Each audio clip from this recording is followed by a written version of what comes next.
Welcome to the Sport Sesh Podcast. I'm your host, Mason Shatwell, and my co-host is James Evans. And today we're doing a different type of podcast. We've got the first fan on, as you say. We've got Ben on. Cheers for joining us, Ben. Thanks for having me, boys. How are we doing? Yeah, good, thanks. You all right? Yeah.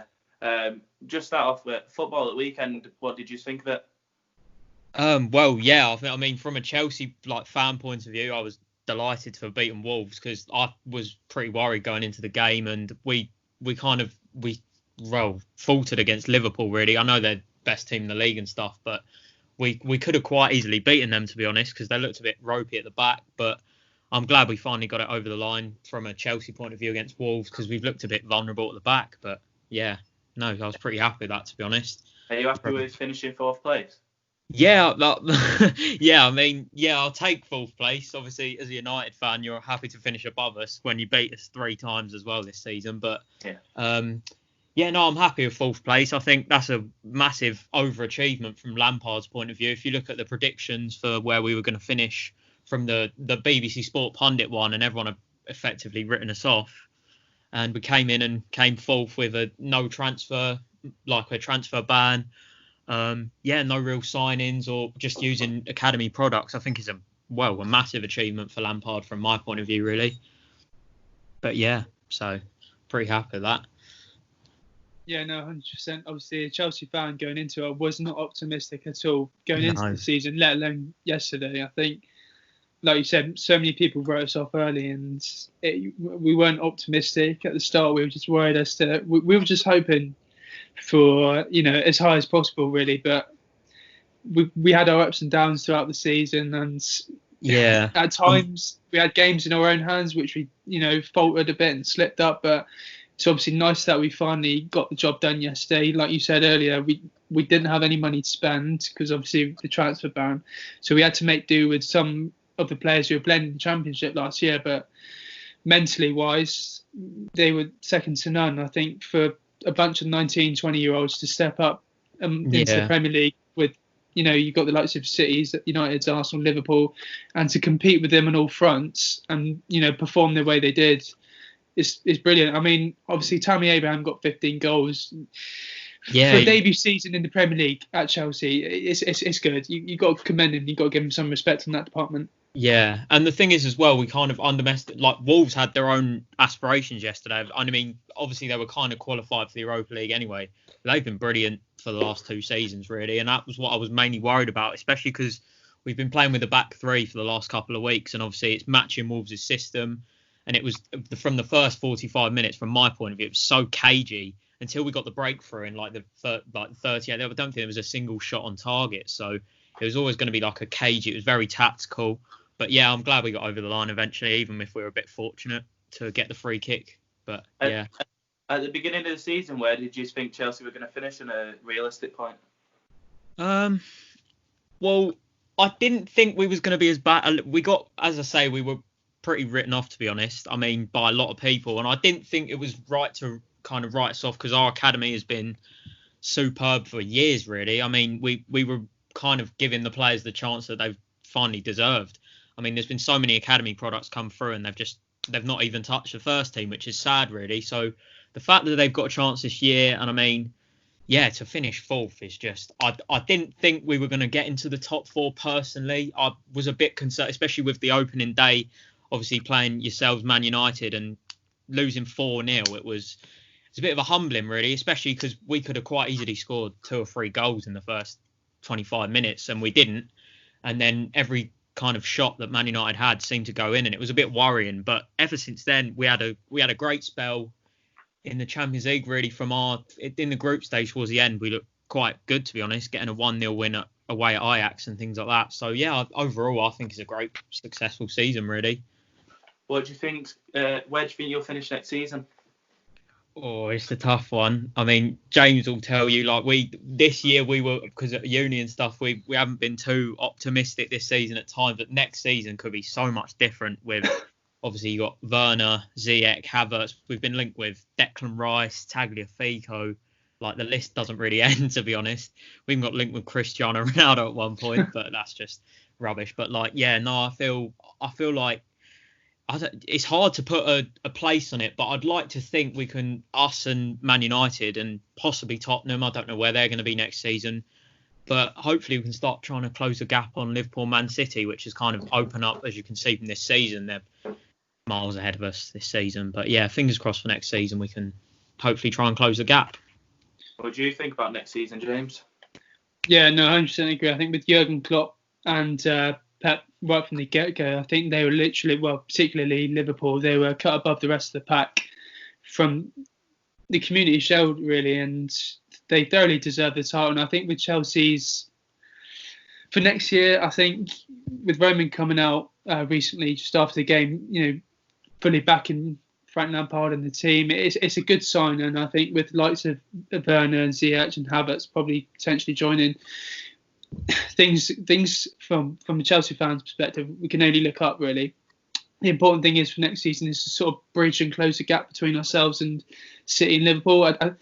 I don't think we'll win the league, but it would be nice to sort of make the Premier League more entertaining, whereby we don't have such a one-horse race and we'll have like a 3-4 teams competing. I think if Chelsea can fix up at the back, because throughout the season this year, Lampard never really truly knew his best defensive partnership and his best. Obviously, we had Aspi, Alonso, fullbacks. They were pretty much one of the first names in the team sheet. But with regards to centre-back pairing, we were shocked to change between Zuma Tomori, Rudiger, Zuma, Christensen, etc. So we never really had a true defensive partnership. So if we can improve at the back as well as we have done going forward, I reckon next year we can only look up and hopefully we can obviously bridge that gap between ourselves and Liverpool and City and sort of push on really and probably win a trophy or two next year.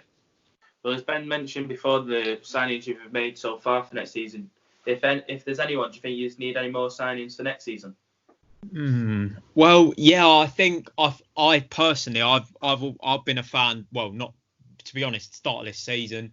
I mean, Declan Rice for me. I think we've struggled for a while since we had kind of going back years and years now, but like the solid spines. You had your Terry, your Carvalho, Lampard, Drogba, Dam. I think we've lacked really a spine to the team, and I feel like Declan Rice coming in. Yes, he may play centre-back, he may play holding midfield, but it's just kind of, we need someone to strengthen up that spine. And obviously, as he's a ex-Chelsea Academy, I say graduate, I guess he kind of graduated but was let go. But yeah, I feel like we need someone in there to kind of just strengthen up the spine of the team again. And obviously, being great friends with Mason Mount and being around the club before, it probably he personally would be my first choice, to be honest, to try and strengthen it all up. And I also think we need a fullback as well, because we've been, as James was saying, we've kind of chopped and changed this season. It's been very much with Man United, like yourselves, it's been Lindelof, Maguire, whereas we kind of chopped and changed so much. And I think we need to come into games knowing what our back line is, rather than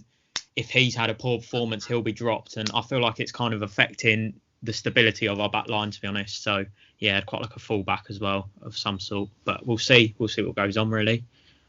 I think a strong centre-back partnership is key for a team like Chelsea. So obviously, like you said, over the years we had Terry Carvalho, Terry Cahill, like those we always knew who would start this at the back. Yeah. And I think going into next season with Lampard, if he knows his two centre-backs, they could sort of form a partnership and form like a great relationship between each other. And I think that's important for a team to compete for the title, because obviously with Liverpool, you've got, I know with Virgil van Dijk and Joe Gomez, but even Matip slotting in at times, they've still got a great partnership and relationship. They know each other's game well. And I think with Chelsea next year, I think we need the centre-back and maybe stick with Zuma. I think he's done all right. He deserves a bit more of the plaudits, especially towards the end of the season.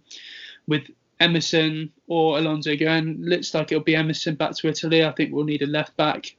The right slot sorted, really. I mean, we've got Aspi and James. So firstly, we need to focus on a centre-back, potentially a full-back as well, and then sort of look to see what the goalkeeping situation is like, because obviously, as you can tell, Frank Lampard just does not trust Kepa whatsoever.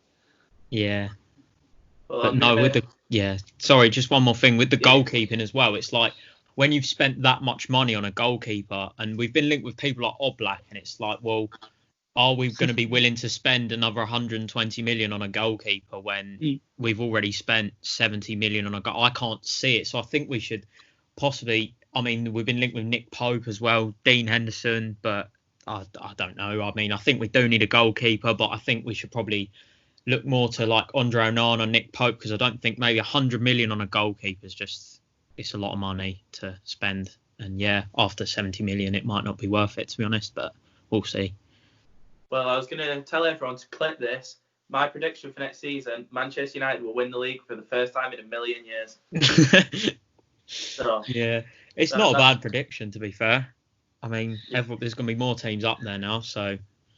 Yeah, you're the same with us, really. You need to improve at the back. I mean, De Gea just does not look comfortable, but obviously he's still going to be your number one, whereas with Maguire, I think he's not overrated. I just don't think he's lived up to that 80 million price tag. And I think with Lindelof and Bailly's injury prone, I think you need that one more centre back, really. And I think with your full backs, I think you're right. Maybe you should look to a left back as well, with Luke Shaw just consistently injured. But it's a tough one with United. I think you're the same as us, really. I think going forward, you're fine. But defensively speaking, you need that one. There isn't going to be any world-class centre-backs out there, apart from obviously Koulibaly, whether you want to call him world-class or not. There's not going to be any top defenders out there in the market. So you need a reasonably comfortable defender to bring in, and then you should be sort of next. I don't think you'll win the league. I think you'll be the Liverpool City, to be honest. But it'll be nice to see, obviously, lots of Chelsea and United bridge that gap between themselves and Liverpool. The one thing I'll say about Maguire, though, is when you've got an 80 million price tag, it's like even if you put 1 foot wrong in a game, you're going to get kind of scrutinised for it. Like if you're living 80 million pounds, like, I mean, from my point of view, I think he's been quite good for Man United, to be honest. I think, yes, he has made a few mistakes, but then every centre-back does. I mean, like players like Sergio Ramos are going to make mistakes. And I think it's just because 80 million is so much money, and it's like, he's going to be under such high scrutiny. But I think he has, to be honest, we saw between him and Bruno Fernandes. I mean, the change has been remarkable, to be fair. I mean, but yeah, no, I think Maguire's done all right, to be honest. I think it's just such a heavy price tag, but it's not really his fault because of the current transfer climate. But yeah. 100%. Well, I was going to ask you guys, for your team, who do you think has been the standout player this year? For me, I think Mateo Kovacic, personally for me. I just think simply because the first season it was a bit, with Kovacic, it was a bit like hit and miss. We weren't really sure what we was going to get from him. And for me this season, he's been brilliant in midfield. And with Kante being injured for such long parts of the campaign, I mean, he looks what we've missed with like the lack of Eden Hazard is someone who wants to pick the ball up and run with it. And I feel like Kovacic, I mean, James will tell you in like games, he seems to just want to go past players as well. And he gets stuck in, like we've seen last few weeks, he's been playing as more of like not so much a 6, but kind of a bit deeper where we've lacked Kante. And I just think he's been outstanding this season, mate, for me, consistently, more or less throughout the whole season when we've needed him. So yeah, for me, Kovacic. Yeah, no, 100%.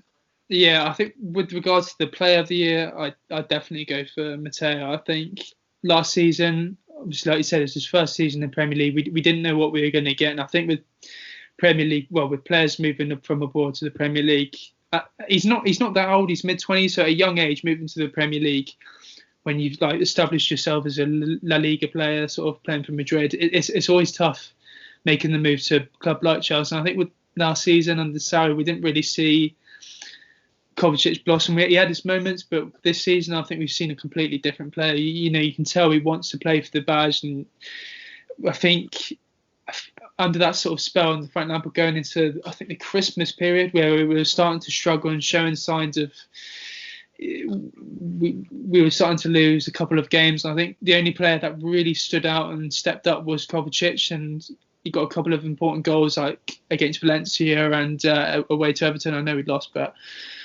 he still stepped up to the plate, whereas there weren't many players that would. And I think throughout the whole season, we've just seen him adapt to so many sort of positions. I know going forward, you know what he's going to bring, but like you touched on earlier, for the past couple of weeks with Kante injured, it's mainly specifically been him and Jorginho. So he's had to do a bit of the defensive work. I think what stood out yesterday, I don't know, I think it was midway through the first half. I think it was Diego Jota running through, I think after an Aspi mistake. And you see Kovacic out of nowhere run, sprint his arse off and manage to defend that Jota. So you can tell there's sort of aspects to his game which he's improved on, especially defending. I think with a player like Kovacic, especially in the Premier League in his position, it's all well and good going forward, and he's so fantastic on the ball. But you need a defensive mind as well. And I think with Kovacic, he's just ticked all the boxes this year. And I think there are probably some sort of Chelsea fans out there that still don't sort of appreciate him enough. But obviously, when you look at me, Ben, and all that, we understand how important of a player he is to Frank Lampard's side going forward. Mm-hmm. Well, I don't think for my team, there's not going to be much of an argument. Obviously, I think our player of the season would be Bruno Fernandes, because you look at where we were in January, look from what he's done now, I can't remember who I've seen say it, but I didn't think he'd changed the team as much as he has on his own. Because you look at where we were in January and now where we are, where we finished. I did, to be honest, I thought top 6 could have ended up being a struggle for us. But with the way that Bruno performed and how he's been doing, I'd say Bruno for United. Yeah, for me, for United as well, I think with Bruno, he kind of, the way where he plays, it's kind of allowed Pogba to kind of get more freedom in midfield, I guess. And then it seems to have brought the best out of your Martial, Greenwood. I mean, Greenwood's burst onto the scene, he's brilliant anyway. But I mean, kind of Martial and Rashford, it seems to be more fluid up top. There's a bit of rotation. You've got such a fluid front line between Martial, Greenwood, and they're all really capable of playing in all 3 positions, to be fair. So I think that might be similar to what Lampard's doing, really, when we get Havertz, and so everyone can kind of just switch about and fluid attack. But yeah, I think that's what Bruno, for me, same Bruno player of the season for Man United. Yeah, I think we're all going to I think there's some Premier League fans out there that are going to take the mix saying, Bruno's a penalty merchant, but he's just offered so much to the side since even before the restart in January. I think with Pogba, many were questioning as to whether or not they would form a good partnership, but the amount he's done behind the scenes, Bruno, and on the pitch, he's just such an important player for United. And I think with the likes of, like you lads said, with Martial, Rashford, he's just sort of brought a sort of new freshness in the attack. And I think we've all enjoyed watching United going forward in recent weeks just because of that interchange between Bruno, Martial, Rashford, Greenwood. They've all stepped up to the plate recently, and they've all been a joy to watch.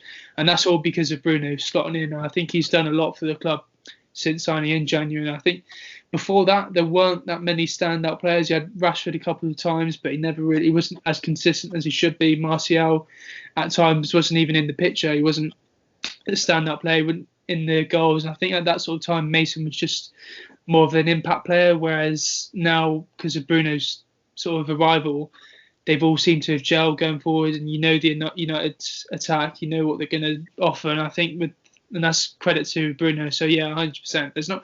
There hasn't really been many standout players for United, and it's a weird one to say. Oh, you bought a player from Portugal for 50 odd million in January, and for him to be a standout player and you play of the season, that's unheard of, really. And that's credit to Bruno. I think he's just taken to the Premier League like a duck to water. So you've got to give him some sort of respect, and he's been arguably your best player.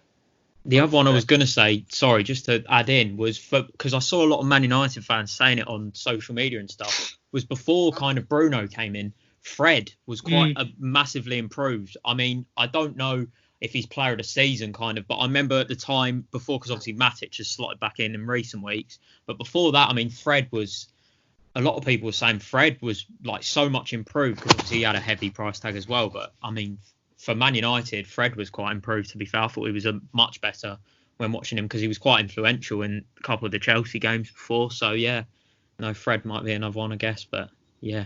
100%. I think after the January transfer window, the whole team is improved altogether, because I know round about December time in that we weren't doing as well as we have done in the second half, but we was looking at top like aiming for top 6, but now obviously we was aiming for top 4 and we made that, thankfully. I do agree with you. Like, a lot of the players have improved, and if we was doing a most improved player of the season for United, I'd probably agree with Fred as well. Yeah, that's what. Yeah, more improvement rather than player of the season. But yeah, I just thought he was much better this season compared to last season, where he didn't see much of him, to be honest. But yeah, no. As you both say, Kovacic is your player of the season. Who would you say is your most improved player of the season? I mean, it's hard with us because we've had so many academy players come in. It's hard to say they've improved because obviously we've had so many new faces come in. I mean, improvement. I mean, Mason Mount, it's not improved, but I mean, as the season's gone on, he had a dry kind of patch in the middle. He looked tired for me. He's played a lot of games with Derby and but to come in towards the end of the season, for me, he got put in a post-lockdown worst team that I couldn't believe it, to be honest. I think he's brilliant every week for the last, every game for the last 4 weeks, to be honest, since the restart, really. I just think he's been brilliant. I mean, everyone was saying he had a bad game against Liverpool, but I mean, I don't think there was many people other than Pulisic that had a great game. I think Mount for us has been excellent. I mean, he leads the press. He works so hard in midfield, either playing as an 8 or on the left-hand side. And I think he's probably quite vital to our system, to be honest. And yeah, so I guess improved Mount towards the end of the season. But as for a most improved, it's kind of hard to gauge, really. But Kovacic, I guess, the same, just improved after last season. Yeah. I don't know. Yeah, I guess so. But yeah. Yeah. It's a weird one because with Lampard coming in, he's had to rely on the youth sort of set up in a way. Obviously, you had players coming back from loan. You never really. We didn't. It was a completely different side compared to the one under Sarri, as in we've had to bring in obviously the likes of Mount, Pulisic coming in as well from Dortmund, Tammy. So we've had to change it a fair bit. It's a tough one to say who's improved the most. I would say Kovacic, but obviously he's been our player of the season. Yeah. Just from last year under Sarri with Kovacic, it was completely a new sort of format to him, a different league, and for him to step up this year is obviously incredible. But in terms of player of the season, most improved player of the year, it is a tough one. I would go for Mount just because, like you said, at the start of the year, he was hitting the goals, obviously, like the Southampton earlier. He was getting involved with the assists as well. And I think he's had to adapt to so many different positions under Lampard. But I think I talked about this earlier. I think, before the call with someone, you look at Lampard with Derby, he was so instrumental in that Derby side. And I think coming into the Chelsea sort of setup, Mason Mount was probably going to be one of those players where Lampard again was going to look towards because of the time with Derby. And again, with like Tammy, this was Mason's first Premier League season. I think to step up the way he did, and obviously he did have that dry sort of spell. And like you said earlier, he was in, I think it was goal or some, I don't know who it was, his post worst team since the lockdown. I'm just like, it is crazy. I don't know how they're judging these players. I don't know how. I think it's done off statistics more than actual performance. Because if you look at his actual performance, I think he's been superb. But obviously, if you're not sticking the ball in the net, I guess people are going to be like, yeah, you haven't had a good game. But I mean, yeah, from my point of view, I think Mount's been brilliant, to be fair. Yeah. I think his mentality and his work ethic is second to none. I don't think the sort of stat padders who release those teams really appreciate it. They're clearly not Chelsea fans. They don't appreciate it from our point of view. But yeah, I would say Mason Mount. Yeah. Well, if you could, here's something. If you could predict the top 6 for next season in order, how would you predict it? Tough one. For me, the hardest thing, I think, is whether Liverpool come back as strong as they did this year. I mean, that would, for me, determine, because obviously I'd say you'd sit there and go, now, well, Liverpool have absolutely walked the league. You'd think next year they'd be up there again. But obviously, if they don't add anyone in the summer, and if Salah or Mane, well, Firmino, one of them, like 3, if one of them gets injured, I think they're a different side sometimes, to be fair. And I think, obviously, they're the best team in the league at the minute. But if one goes, or gets injured, not goes, but I mean gets injured, I don't know. I feel like, I think Liverpool, Man City might well be the top 2 again, to be fair. I mean, if City strengthen, I mean, us, I think top 4 be, I don't know an order, but right now, but probably Liverpool, City, Chelsea and United again, I'd imagine, to be honest. I can't see. I think Tottenham will be there or thereabouts, but they've got Europa League, and I feel like that's hard with the Thursday night to the weekend kind of turnover. I mean, that affected us when we've been in the last few years, so I think that could be hard for Tottenham to. Well, obviously, we see with Spurs, as soon as kind of Kane and Son have had injuries together, it's been, where did the goals come from? So for me, if they can mount a decent charge, it might be in the top 4. But yeah, I can't really see it changing massively. But I'm not sure about an order. No, not really. Top 6, I'll probably, with Pep, I think this is probably going to be his last season. I think if the Corona sort of period didn't happen, I reckon he would have left this year at the end of the season. But I reckon he'll stay for one more year. And I think it's a tough one. Obviously, it'll be interesting to see where some of their players are at mentally wise, because with Kevin De Bruyne, in my opinion, he should have won the Player of the Year. But he's always talked about wanting to win the Champions League. And if they don't get that this year, where's his head going to be at next year? Is he going to want to stay? Is he going to want to move to, like, obviously your bigger clubs like Real, Barca, Juve, just obviously a couple of names out there. With Pep, he's going to want to sort of, again, like with Chelsea, bridge the gap between themselves and Liverpool, because even though City finished second, they're still going to see it as a disappointing season because they didn't win the FA Cup. We got knocked out by Arsenal, so they're going to want to sort of improve in that department. If they can bring in some signings, like I said, I don't think they ever truly replace Company. I think they need a sort of backline, because with Laporte, he's had a couple of injuries recently. Eric Garcia, I don't know if he's ready for the Premier League stage yet. And I think John Stones, I think he needs to go. I don't think Pep trusts him. With Fernandinho, he's getting on a bit and he's not a centre-back. So if they can improve in that department, and maybe another forward, because A, I don't trust Jesus, and B, Aguero is sort of looking on into the future, as in, like, he's getting on a bit and he's starting to pick up more injuries. I think with Liverpool, if they do improve, they need to make some signings, because obviously Lovren left today to go to Zenit. I know that's not going to make much difference, but if they can sort of bring in more squad depth players, and I think I've got a lot of Liverpool mates back home in Taunton, and they've literally been non-stop talking about Thiago, and if they get in Thiago, that'll be a massive coup for them. And it's just one of those sort of areas they need to improve on. I think if they do that, they'll probably retain it. So I'll probably say Liverpool, City, Chelsea and United, because obviously when you look at Tottenham and Arsenal, they've just been abysmal this year. I saw after the game of Palace with Tottenham, they were celebrating getting Europa League. I don't know if you saw the limbs afterwards, but you're celebrating getting Europa League.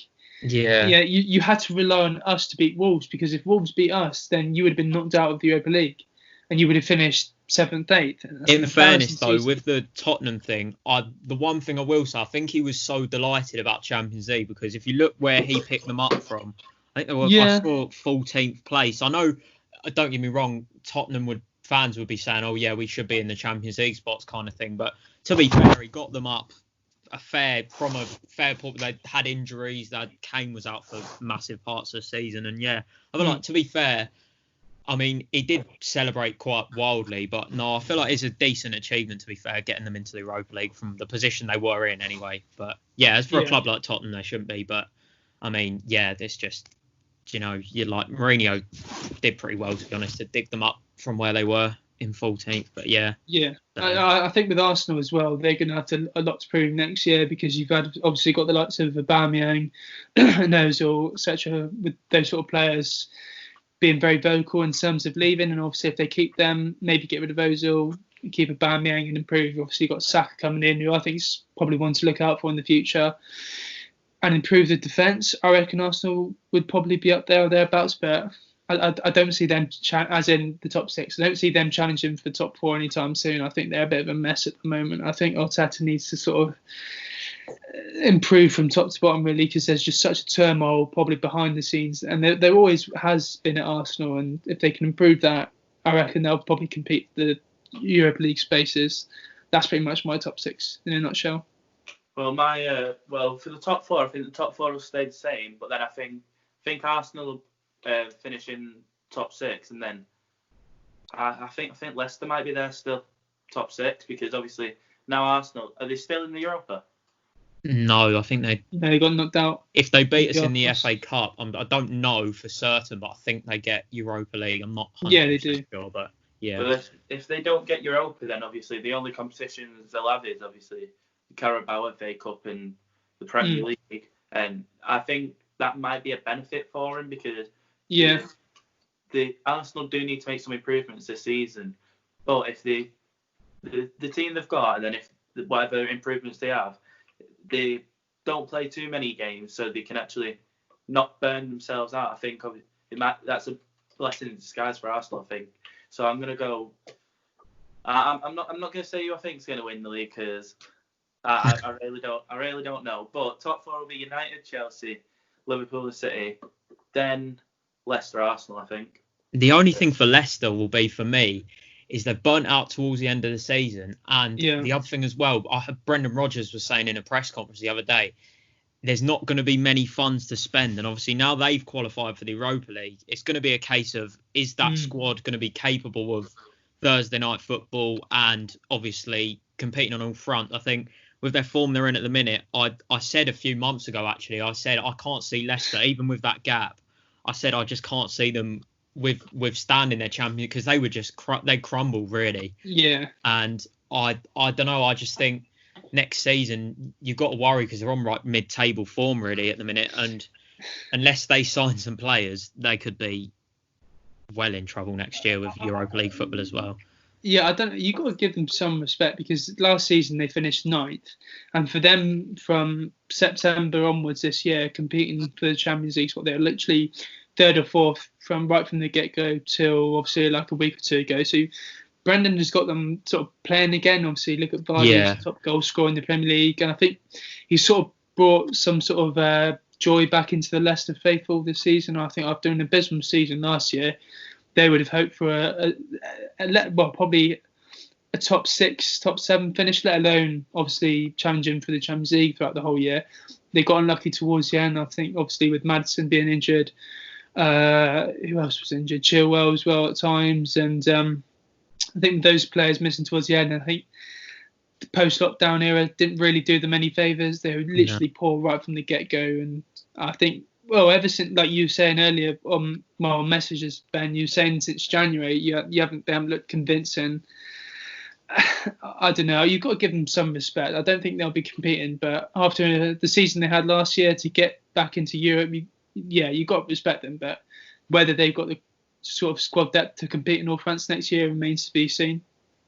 What are your thoughts on the teams that ended up getting relegated just today? Yeah, that's a good topic, that one. Yeah, I don't know. Like, I think Bournemouth, I don't know. Like, yeah, Bournemouth, I think they were very poor, like remarkably poor under Eddie Howe. I mean, in previous seasons, like from a Chelsea point of view, we constantly get beaten by Bournemouth. And I think the style of football they play, it was nice. I mean, Eddie Howe kind of, with the English players and stuff, it was great to watch like players like Lewis Cook and Callum Wilson like come through at Bournemouth because they play attractive football when they try to get the ball down and play. But I just think this season, as we've seen with Norwich as well, I think if you're kind of a bottom half team and you're trying to get the ball down and play, so to speak, like, I mean, they're struggling, and Norwich they did have an attractive style of play, but they just couldn't withstand it in the Premier League. I mean, the first game Norwich played against Liverpool, they played really well. They got the ball down, and I think Liverpool were a bit shocked, but they still beat them because the defensive line wasn't stable enough, really. But yeah, no, I'm not surprised. I'm glad Aston Villa stayed up because I think they've had quite a torrid time of it in the past, really, and I think they kind of, with that, I don't like saying this, but with kind of the fan base and stuff, I think they kind of belong in the Premier League, really. So yeah, I'm quite happy Aston Villa stayed up. Yeah, I mean, when you look at it on paper over the years, they're a traditional Premier League side who've not only have obviously been competing to stay up, but back in the day under Martin O'Neill, they've been competing for the Europa League places, and they've been getting to cup finals as well, not the FA Cup, the Carabao. So they're a Premier League side, and I think with Bournemouth as well, they deserve to go down. I think Eddie Howe was probably part of the problem this season. I think, like you said, with a club like Bournemouth, it's obviously well and good trying to play attractive football, But when you're competing against the bigger clubs, and especially the Premier League as well, it's just not going to work. Norwich early on, they looked impressive against us and against Liverpool, and obviously they beat City. They got a result against Tottenham, I think. So they did well early on, but their defensive line was just a shamble. They were literally all over the place, and they'd always ship in too many goals. And I think right from the season started, really, I predicted Norwich to go down. I just didn't know if they had the sort of squad stay up. And I think with Pukki early on, he fired on all fronts. And for him, the goals dried up since January. And as soon as Pukki stopped scoring, I think the whole team just sort of struggled to score, really, because if he weren't scoring, then the rest would struggle. And I think with Watford as well, I was scratching my head as to why they sort of sacked Nigel Pearson and Craig Shakespeare with 2 games left and like a relegation dogfight. It is not on at all. So I'm not surprised that they got relegated, because I don't know. It's a weird one. You see Watford getting relegated because obviously they beat Liverpool. They've had their ups and downs this year, but particularly when you look at it on paper, when you go through form managers in the Premier League season, you're bound to get the drop. And I think based on that, they probably deserve to go down. But they did make a fight of it against Arsenal yesterday, but it was too little too late. But it was the same with Bournemouth.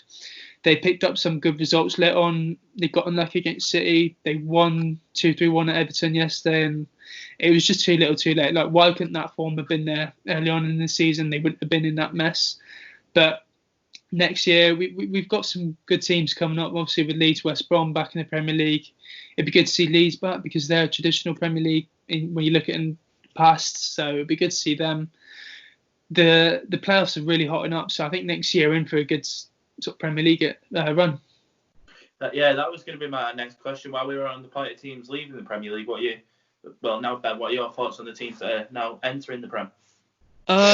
Well, for me, obviously being another West London club as well, I'd quite like Brentford to come up. I think they've played some lovely football this season. Again, they appear to the wheels have come off the wagon, so not badly, but kind of obviously if you saw the game yesterday, they weren't as good. They weren't as fluid as normal. And I would have liked to see Brentford come up, but it's looking less likely now. But no, for me, I think Brentford were the kind of outstanding team from the playoffs. I mean, and with Leeds coming up as well, Leeds are just a huge club. They're kind of that fan base, and having Marcelo Bielsa in charge, it's great to see them come up. But I just think Brentford could, if they can get it back in the second leg, I mean, I'd quite like to see them come up. Obviously, you've got Swansea. They've taken advantage of the loan system, really. They've got Gehi, Gallagher from us. They've got, obviously, Brewster's been sensational for Swansea. Back end of the season, he's fired, I'm not sure exactly how many goals, but he's scored a hell of a lot of goals, of important goals for them anyway. But yeah, Cardiff have done really well under Neil Harris as well. So yeah, no, it's going to be a tight one. But I'd personally, if Brentford can turn over the first leg, I think Brentford would be great in the Premier League. Obviously with a new stadium next year as well. I think it's like 17,000 capacity, something like that. So that'll be good.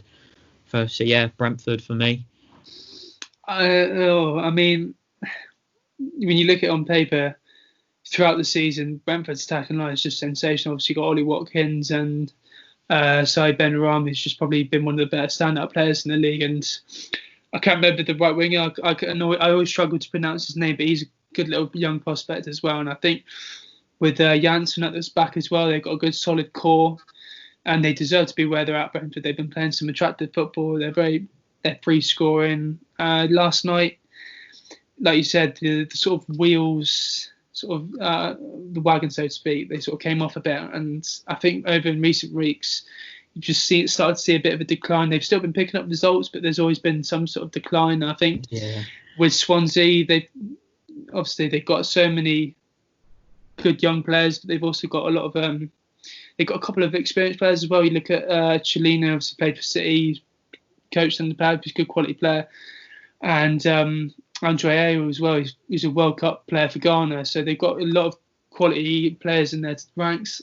I wouldn't be surprised if they go up, but personally, I think if Brentford don't turn it around, then we could see Fulham capitalise on that, because I think personally, in my personal opinion, I think they got one of the better players in the Championship in Mitrovic, who could who should be playing in the Premier League. So I wouldn't be surprised if Fulham do it, but I personally like to see Brentford, because obviously it's like with Huddersfield a couple of years ago. It's just someone new, isn't it? With Brentford, it's just a new Premier League team. We don't want to see the same, obviously, with West Brom, Fulham, Cardiff as well over the years. We want to see someone new. It'll be interesting to see if Brentford overturn that leg. But I think they got a player sent off yesterday, so it'll be interesting to see if they could overturn that deficit. It's a 1-0 deficit at home. They could get it, but if they do win, I reckon I'd love to see Brentford in the Premier League. But Leeds, it was a matter of time coming. They'd always slip at the final hurdle, and I think with Bielsa, he's got them playing again. Obviously, over the past few years, it's always interesting to see how Leeds were doing, because they'd always struggle at the final hurdle. And I think with Bielsa, he's got them playing again.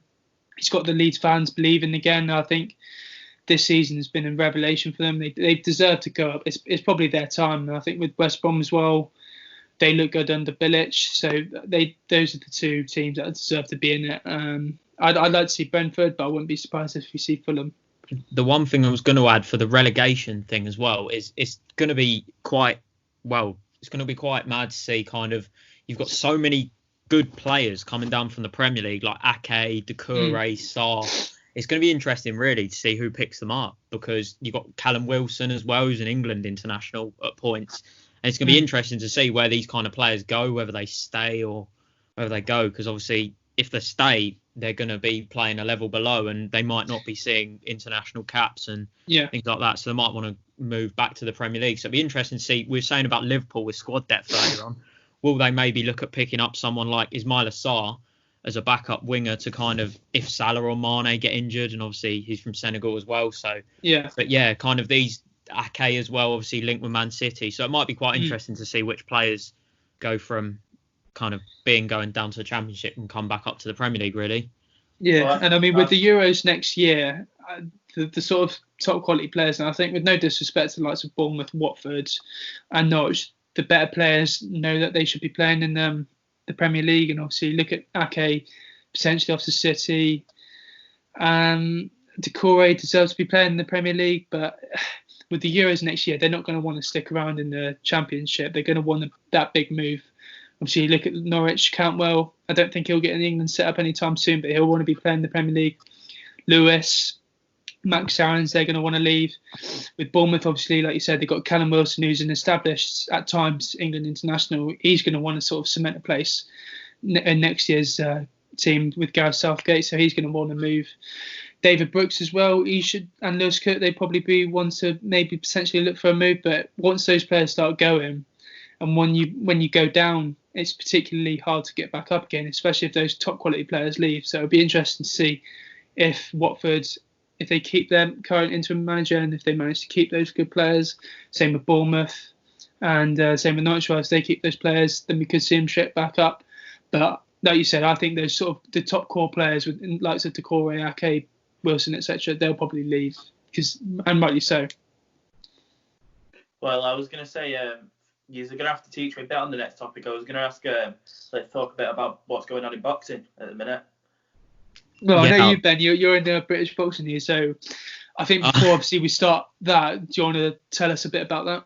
Well, I wanted to do a bit of work. I've got kind of two things going on really. So I want to kind of, become boxing sports journalist really. I'm quite into my boxing, so I've just kind of started writing for British boxing news and stuff. It's great to be able to talk to people like the other week, like Carlos Takam and stuff like that. You didn't really think, when he's fighting Joshua, I didn't think I'd have the opportunity to speak to him and stuff like that. So it's quite good, but there's so much going on in boxing at the minute, obviously with it just starting up, whereas football's kind of down the line and we've had it for 3 months, whereas boxing's kind of, it's on its way back really. So we've got the Matchroom fights starting again this weekend, Eddie Hearn's like promotion and stuff. So yeah, it should be good to have everything back. Yeah, I mean, I'll certainly take some credit with you and the boxing journalism.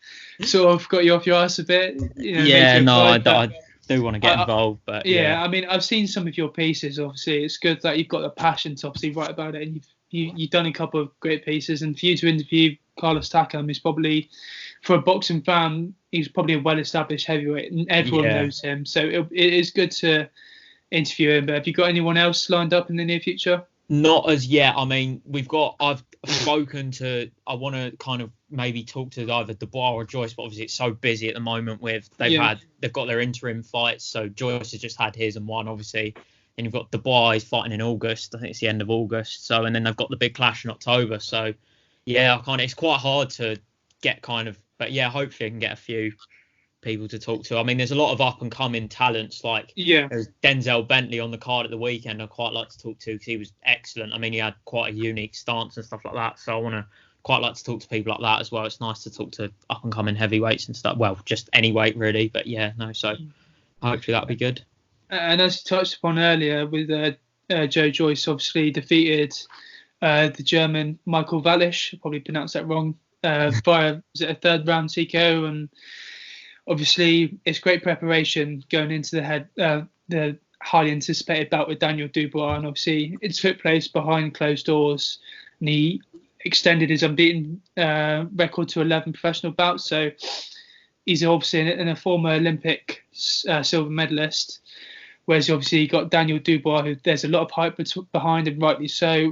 What did you make of Joe Joyce's performance, and how do you assess his chances going into Dubois in October?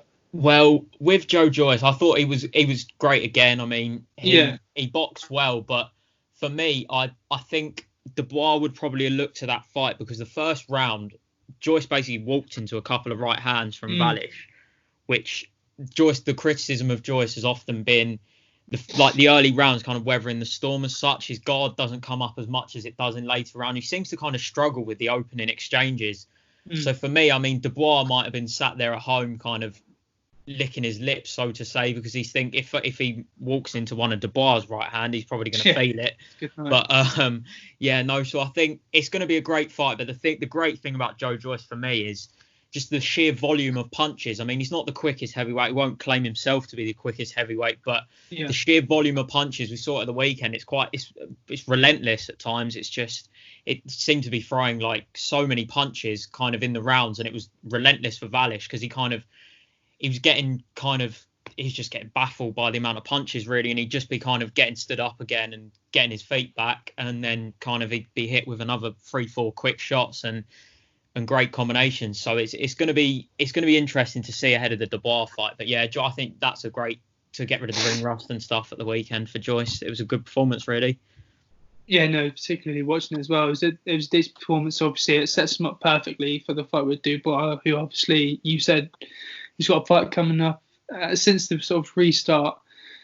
We've seen myself and Mason with the UFC, they've taken some careful precautions going into fights.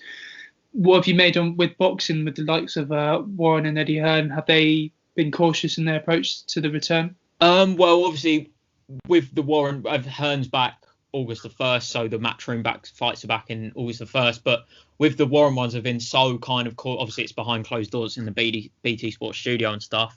But yeah, there was like disinfectant sprayed. It's similar to UFC. Obviously, I've seen a bit of the UFC as well, and it's disinfectant sprayed around the ring. Kind of everyone's got masks and visors on. So the thing is with boxing as well, same as every other sport, it misses the crowd so much. I know a lot of the fighters came out the ring at the end and said kind of how much the atmosphere, obviously you got the Sweet Caroline and stuff before the fight, it gets the fighters hyped, so especially on the main event. But kind of I think the fighters are missing a crowd, and obviously they're hoping to get not a full capacity but partial capacity for Dubois Joyce, because the fight's actually sold out I think now. So obviously not everyone's going to be able to go, but I think hopefully they can get some kind of, because a fight like that, two British heavyweights up and coming, the winner will be looking to go for the top. Obviously they may not get an opportunity because Fury and Joshua and that are going to be busy with mandatory defences, but they'll be looking to go to that kind of end of the spectrum soon. So yeah, I think that a fight like that really needs fans, to be honest, especially in O2 Arena. But yeah, no, so it's been really well organised, to be fair, and same as UFC. So yeah. With the winner Joyce and Dubois, obviously touched on earlier, they're not going to sort of get their title shot yet because obviously with all the various mandatory challenges and Fury and obviously Joshua are probably going to be looking elsewhere. But who do you reckon the winner of that fight should face? Oh, Joyce Dubois. Well, for me, I think obviously as I was touching upon before, I think with Joyce it's kind of weathering the early storm. For me, he's going to be the toughest opponent he's faced so far. And I think it's going to be the first 3 or 4 rounds we're really going to see kind of who's going to come out on top. Because if Dubois catches Joyce a couple of times, I think for me, I think Dubois might win the fight. I mean, not to discredit Joyce because he's a great fighter as well. He's obviously quite significantly older than Dubois, actually. And I feel like with Joyce, it might be a case of if he does kind of lose, he's going to have to really, really think about what he wants to do afterwards. Whereas Dubois, he's kind of young, upcoming. We've seen with Joshua, he's lost to Ruiz and he's kind of come back and going for it again. He took Ruiz again. Now he's looking forward. So it might be the same for Dubois. Whereas Joyce, he might struggle after a loss. But I think Joyce will I think it's going to be an even fight. But as I say, with Joyce, with that starting poorly early on in several fights, I think Dubois might catch him. I think we might see an early knockout possibly, but we'll see. It may go. If it goes into the latter stages, I think it's going to be very, very even. But yeah, we'll see. Should be a good fight, to be fair. What do you make of the obviously the Joshua Fury Wilder sort of situation? So they're in a bit of a weird bubble right now, which nobody knows what's going to happen. Because originally it was obviously scheduled for Wilder versus Fury 3, and then obviously Anthony Joshua is in the mix, where they've sort of agreed some sort of agreement there for in the near future. And then obviously recently you've had the Dillian Whyte sort of stake a claim. Yeah, it's very, boxing's just a bit like, I don't know, there's so many different fights that obviously were meant to take place. You had Joshua Pulev, you had Chisora Usyk, and then kind of now they're gone because of the pandemic. It's been very hard to kind of see exactly who's going to fight who, to be honest. I think Fury Wilder was on the contract, obviously, so I'm pretty sure that'll go ahead. Whether it will be in front of fans, whether it will be kind of the same event, so to say, we won't know. But I mean, I think that fight will happen. I think Joshua's definitely, I think Hearn's saying today, Joshua's basically definite to fight Pulev, because obviously the mandatory challenge. And then for me, I think the fight after those fights have taken place, I think might actually now be Fury Whyte, to be honest. I think kind of Whyte's owed a challenge. I think he's been there or thereabout. He's only lost one fight, which was to Anthony Joshua. I just think Whyte deserves his chance. And although everyone's same as me and obviously yourselves, excited to see Joshua Fury, I feel like we kind of need to see Fury Whyte before, because I feel like Whyte's been there or thereabouts, and I think he's had issues with the governing bodies to do with his status as mandatory challenger. But I'd personally like to see Fury Whyte before Fury Joshua, because I feel like Fury's obviously, for me, he's the best heavyweight. I mean, but I'd like to see kind of someone, he's very much kind of, he's had Wilder and Klitschko, but other than that, he hasn't seen many other top fighters. So I'd quite like to see him take, obviously, Whyte and Joshua back to back would be great to see for British fans, obviously. But yeah, I think they might pose different threats. So we'll see, really. I think if Fury prevails from Whyte and Joshua, it'll be I don't think he can be kind of even challenged, really. Then I think obviously he's just won the Ring Magazine belt for the second time, which is only Muhammad Ali's won it more times. So it's kind of it's for me, Fury, if he gets through them 2 tests, I think he probably might retire, to be fair, because there's nothing really else for him to do in the sport. Yeah, no, I don't see him hanging around anytime soon if he gets a couple more fights under his belt. But with Whyte, obviously, it's always been a long time coming with him getting that shot and getting that crack at the sort of title. And obviously, we last saw him, last on the card with Joshua defeated Maurice Vash, or however you say his name, but it was on the same fight as Ruiz Joshua with the rematch. But there's obviously been talks of him coming back to face Povetkin. Is there? Well, I haven't seen any sort of news since then, but is that confirmed? Yeah. So that fight's on August the 22nd. That's in the Matchroom Fight Camp. And it's got Katie Taylor on the undercard.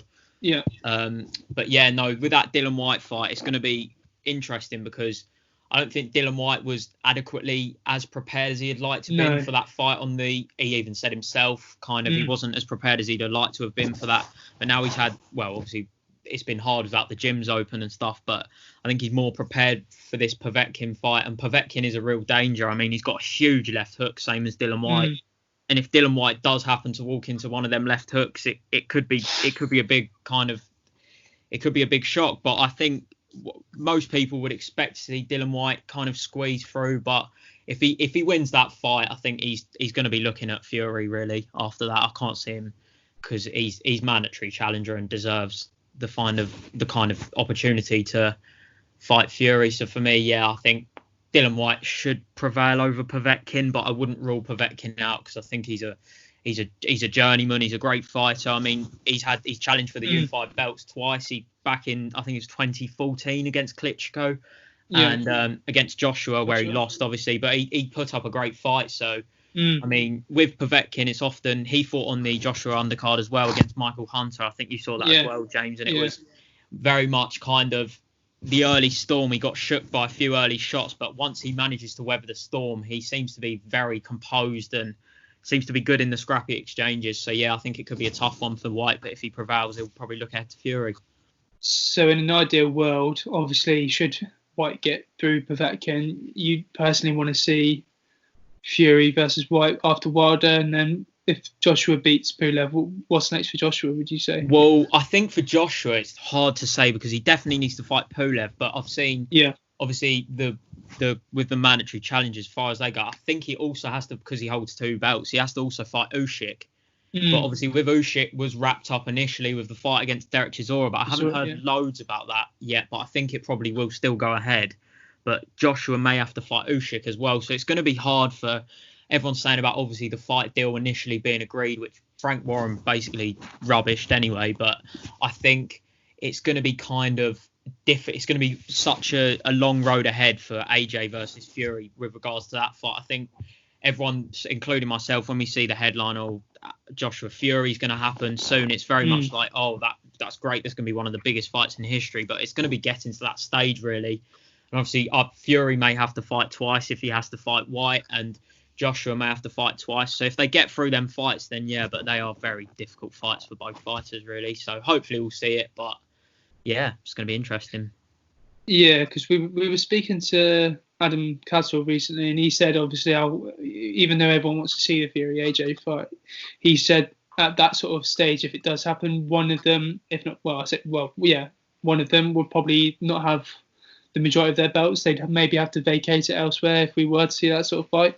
Yeah, this is the problem kind of with the mandatory challenges, and especially for the fight to happen very soon, they're going to have to vacate. I know there was talks of kind of saying to Wilder, could you kind of step aside with regards to Fury, but obviously then Fury says he wants Wilder, he wants to finish that trilogy with Wilder first, which I can understand. I mean, the thing is with Fury as well is Wilder's still a very capable boxer. I know Fury's kind of dominated the second fight. That was a great performance from Fury. Wilder was just reeling most of the fight, but you can never rule out Wilder. I mean, he's knocked out so many fighters, and I mean, he's got a huge punch. So if Fury walks into it, it could still be a danger for Fury. I would expect to see Fury prevail again over Wilder, but you just don't know really. I mean, Wilder's still there as a threat, same as anyone, and obviously with Joshua losing to Ruiz, you just really don't know in boxing.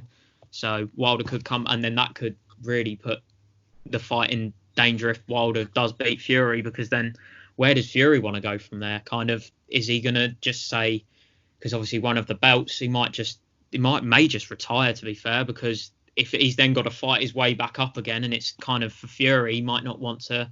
He's been at the top of the sport for a while now, so yeah, it could be interesting. Yeah, I think obviously if like you said, I do think Fury will prevail. Obviously, I do see why he wants that trilogy fight. I mean, technically on paper, in my opinion, he's 2-0 on Wilder, but obviously they got to join the first one, beat him convincingly the second time about. So he'll want to sort of stamp his claim against Wilder and just sort of take the rubber match and secure like a 2-0 win over Wilder. But yeah, if he does lose, I do see him retiring, because I don't know if he's got the sort of edge or that mental sort of aspect sort of side to want to make a claim and build his way up there. Because I know you said obviously he hasn't defeated a lot of the big names, obviously he's defeated Klitschko and Wilder, but other than that, who else would you question? But even then, if he does retire, if he loses to Wilder, he'd still look back at it as a good career. And I think the majority of the fans will. I think you've got to put some respect on Fury's name for him to... 100%. It's been a superb career for Fury. I with the Klitschko and Wilder thing, it's not to discredit Fury at all. He's had, because no one really is, everyone's fought the same, and he fought Klitschko in what everyone considered as more in his prime than Joshua. I mean, Klitschko did say that he was more prepared for the Joshua fight than the Fury fight, but obviously if you look at age-wise, Klitschko was probably more kind of in his prime, so to speak, for the Fury fight. But yeah, that's not to take any credit off of Fury's name. He's as I say, he's been at the top of boxing and he's done everything. That's more my kind of angle. I think where is he really going to want to take some smaller fights and have to work his way up to be kind of title challenger, so to speak, again? I can't see it personally, but yeah, he's just been a superb heavyweight, and as I say, unless Anthony Joshua does kind of knock Fury out or beat Fury, I mean, it's going to be hard to kind of rival his legacy in recent years anyway as a British heavyweight. But yeah. I mean, obviously, apart from the heavyweight division, it's just absolutely stacked right now in terms of options.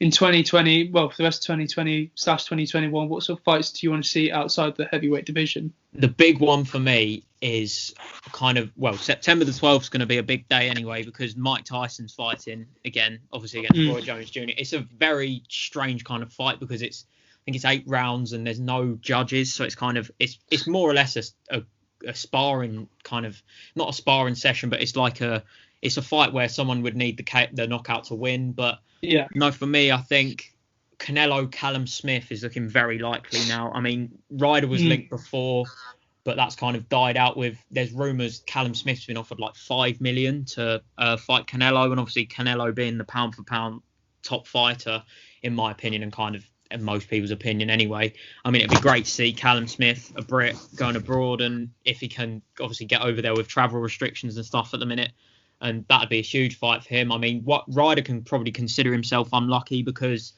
he fought Callum Smith and he was kind of, he's really unlucky, to be fair. I'm not so sure that it was a win in Callum Smith's favour, but that'd be the highlight fight for me in the other weights. Callum Smith, Canelo, really. I think that'll be a great fight if that goes ahead. And obviously a third fight with Golovkin if that goes.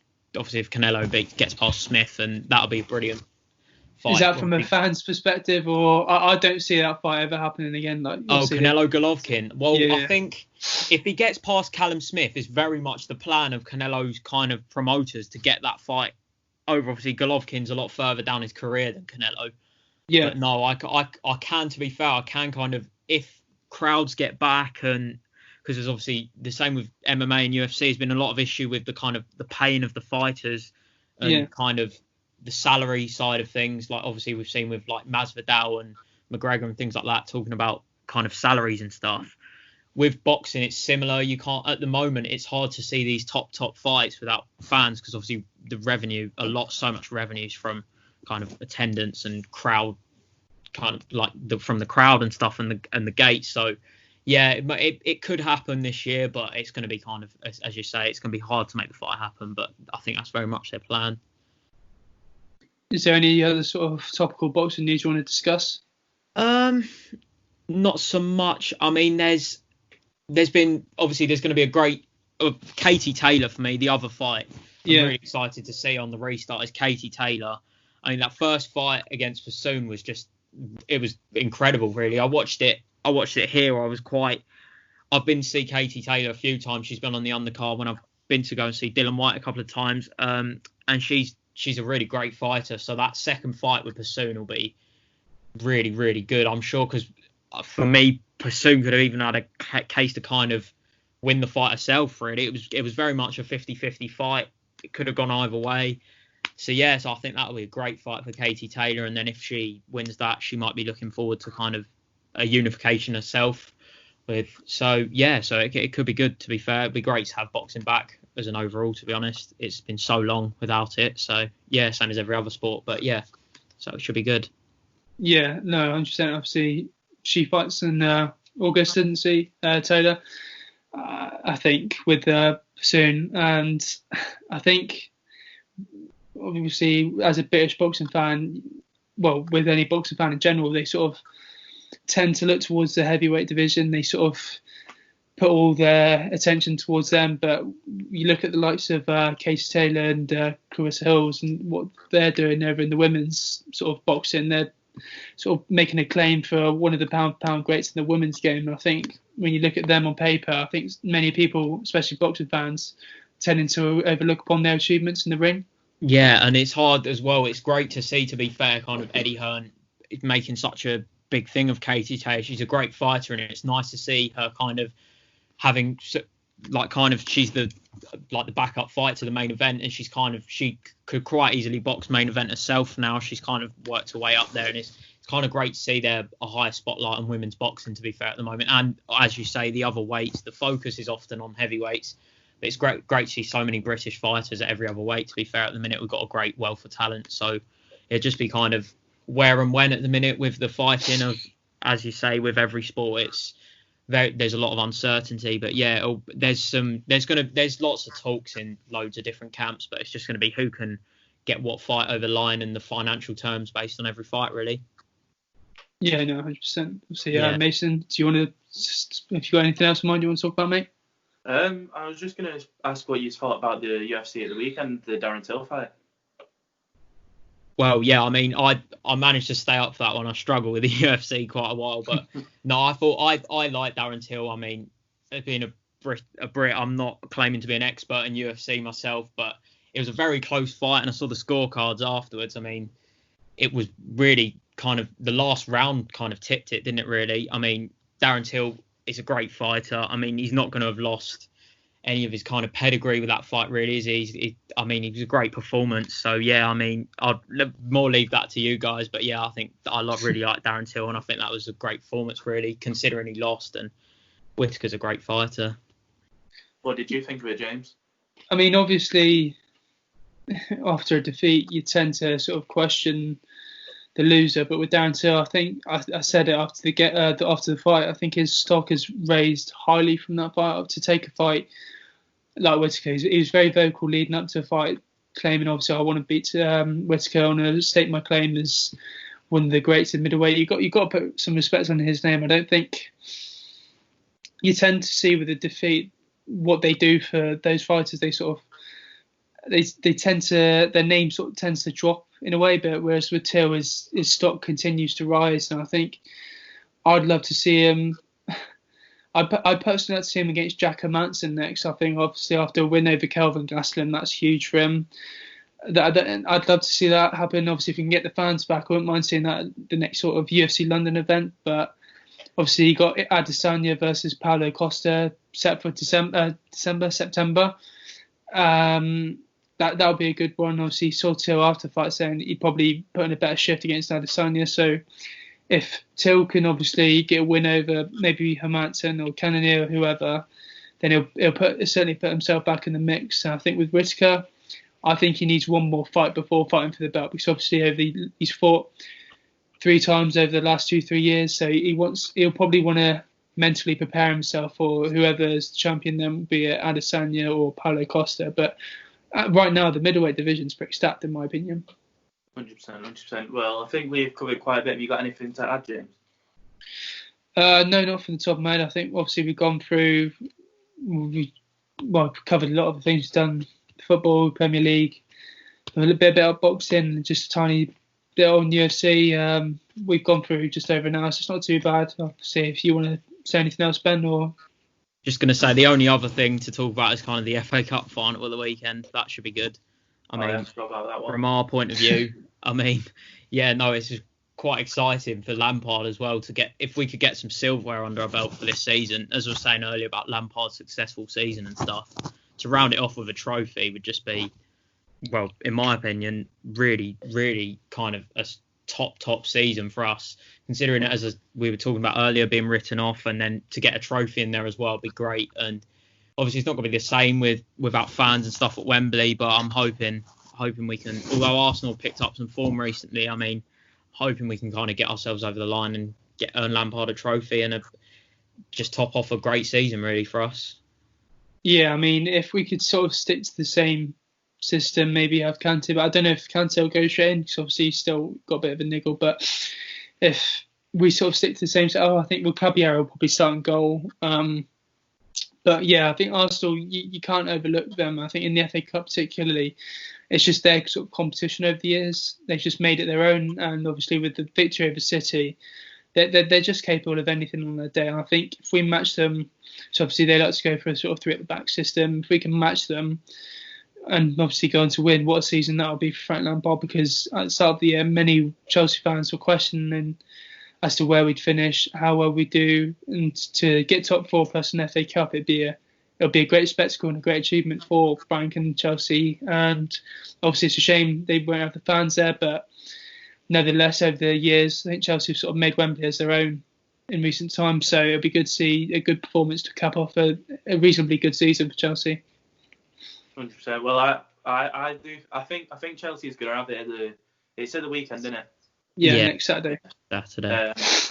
I do think Chelsea is going to have the upper hand in that, but like we've said, it depends which Arsenal shows up, because if they play like they have been doing recently, because to be fair, they have been playing pretty well, they could cause you some problems. Yeah, and obviously we saw the Europa League final last season. I mean, a lot of Arsenal fans are very confident going into that. We weren't in the greatest of form. No. I mean, but they just didn't turn up on the day, really. I mean, they completely capitulated. I mean, we had Hazard was incredible that kind of match as well. But I just think, hopefully, I mean, Pulisic has been unbelievable last few weeks. I mean, if he turns up and he's fully fit as well, that might be a problem for Arsenal. But yeah, as you say, Arsenal can definitely cause us problems. So it should be interesting. It's by no means a walk in the park for us. I mean, it's going to be a great match. So yeah, be interesting to see who wins. 100%. Well, like I said before, we've covered quite a bit. I wanted to say to everyone, obviously, we've got the Facebook page, so make sure you check that out, and all of our Twitters and social medias will be in the description. So again, cheers for joining us, Ben. Thank you. Thanks for having me. Yeah, cheers for your time, mate. That's all right. Thank you. Cheers, mate. Take care, everyone. Bye-bye.